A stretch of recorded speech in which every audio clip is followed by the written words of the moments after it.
¿Qué pasa entonces si hay un despido por una razón de que algún empleado haya llegado tomado al trabajo o bajo los efectos de las drogas? ¿Cuál es el procedimiento correcto? Está con nosotros el abogado Germán Mora, precisamente para hablar de este tema y contestar todas sus preguntas a través del Facebook Live. Muy buenos días. Hola, qué placer, qué gusto.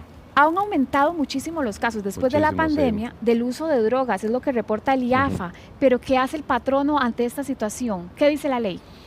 Recuerden que antes vivíamos el neolítico, el paleolítico, ahora el ansiolítico. O sea, efectivamente disparó de una manera impresionante toda esta necesidad que se tiene de controlar las emociones. Ok, ¿cuáles son las posibilidades? Resulta que el trabajador se fue allá a un restaurante por el volcán Poás y tomó mucho vino Nancy. Ok, mucho licor de Nancy. Entonces... el de ahora. El de ahora, que vimos ahora.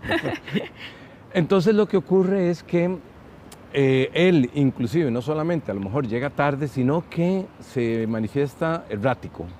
Notamos que evidentemente está bajo los efectos del licor.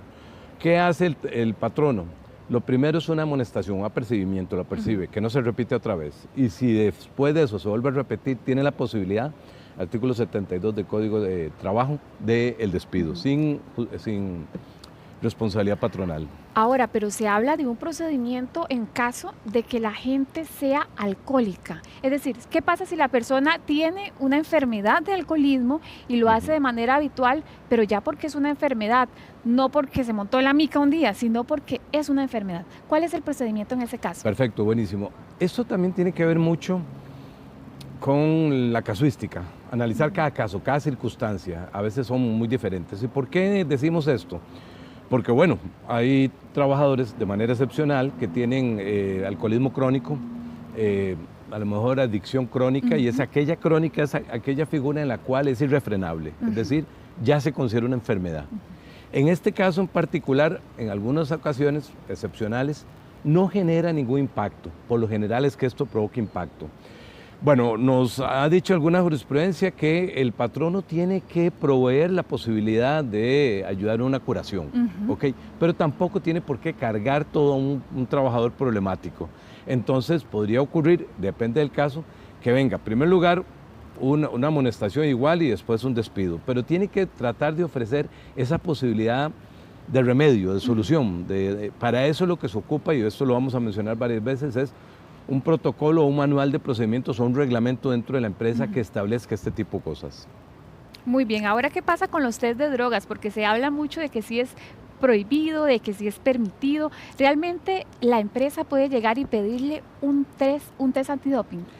Perfecto, excelente pregunta. Efectivamente sí, sin embargo, dos parámetros. En primer lugar, tiene que estar dentro de las reglas del juego previas, a no ser que sea una situación muy sensible. Ahí volvemos de nuevo al caso, a la casuística, cómo se presenta un caso, cómo se presenta en otro. En segundo lugar, no puede ser discriminatorio, no únicamente porque yo veo a un trabajador muy fachudo, a una trabajadora muy explosiva, en fin, a no ser que, por supuesto, veamos de nuevo conductas erráticas. Vemos en cámaras que un trabajador entró evidentemente ebrio.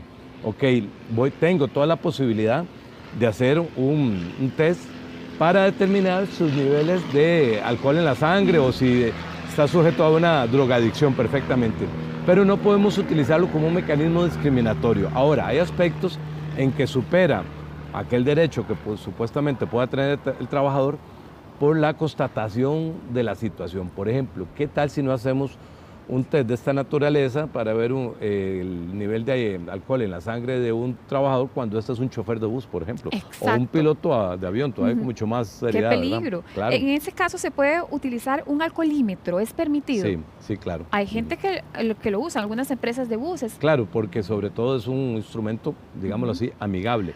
Y el patrono tiene la posibilidad, qué sé yo, le contaron o vio o analizó que el trabajador, un chofer, iba, que no se podía ni sostener él. Dios ¿Cómo guarde. Le vas a dar un transporte colectivo de personas? Ahora, ¿qué pasa si el test sale positivo? ¿Cuál es el procedimiento a seguir? De nuevo, vamos a hacer lo siguiente, a no ser que haya ya, analizar el caso, una situación demasiado traumática, caótica, qué sé yo, chocó el autobús con peligro para las personas. Ok, si eso se da, podría ameritar ahí mismo el despido, porque también estamos poniendo en riesgo los implementos de trabajo, pero más allá de eso es exactamente lo que se nutre la esencia del contrato laboral en ese momento, que es la prestación de servicio, de la conducción de personas. Si no, lo que tendríamos es, de nuevo, un apercibimiento y después ocurriría apercibimiento y posteriormente el despido. Ahora, ¿qué pasa si en el trabajo se descubre crack, cocaína, heroína, hasta una pachita de guaro? ¿Qué pasa? Bueno, la pachita de guaro es, digámoslo así, una excepción a la regla. La regla ¿Cómo? es que, por lo siguiente, porque es que te vas a dar cuenta que es legal. si yo le diera pachita de guaro a alguno de los compañeros de aquí, que Dios quiera que no sea así, le daría la botella entera. No, mentira. Ocurre que es diferente porque el tráfico de drogas está penado, es un delito. Entonces ahí lo que hay que hacer, de nuevo, un manual de procedimientos. Importantísimo, señores empresarios, tengan claro que se ocupa un manual de procedimientos, protocolos, reglamento, como quieran, para determinar que eso se escapa en muchas ocasiones de la potestad del patrono, porque aquí lo que hay que hacer es llamar al OIJ para que determine tal. ¿Qué pasa si no hay un manual de procedimientos, como es en la mayoría de los casos? No hay manual. ¿De quién es la responsabilidad si se comprueba que ese trabajador es alcohólico? No fue ocasional, sino que es alcohólico. ¿Hay alguna responsabilidad de parte del patrón de proveerle de una rehabilitación? Ok, el patrono tiene algunos grados de responsabilidad.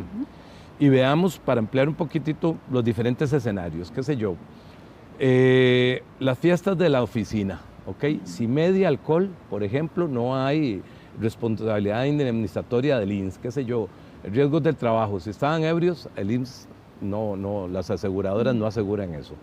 Por otro lado, como les repito, lo que ocuparíamos es indicar y hacerle apercibimiento, la próxima vez lo despido. Okay. Y luego viene un caso extremo, porque como le digo, aquí varía mucho dependiendo del caso. Un grupo de compañeros de una empresa, no voy a decir de cuál, van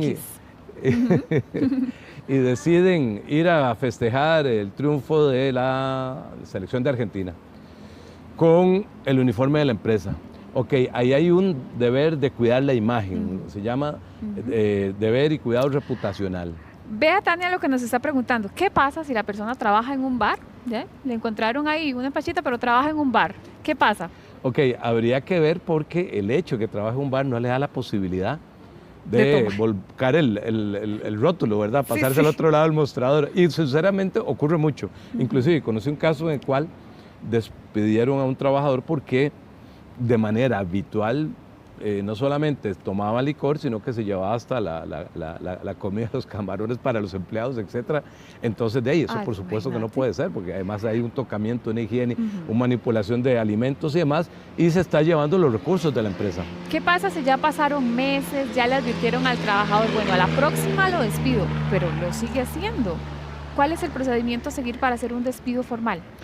Igual, iríamos al caso en particular, porque puede ser que esta segunda ocasión se le apercibió, está percibido, y la segunda ocasión, el hombre, una fiesta lindísima, llegó celebrando el Año Nuevo, pasó mañana, y entonces hizo un desastre. Pudo haber inclusive en estos casos haberse cometido faltas de querer propasarse con una trabajadora, ser abiertamente grosero o inclusive violento con su patrono, tener una cosas de ese tipo, ameritaría directamente el despido, no importa el plazo. Ahora, queremos ver dónde está el hilo de la rehabilitación. ¿A quién le corresponde realmente cubrir los gastos de esa rehabilitación?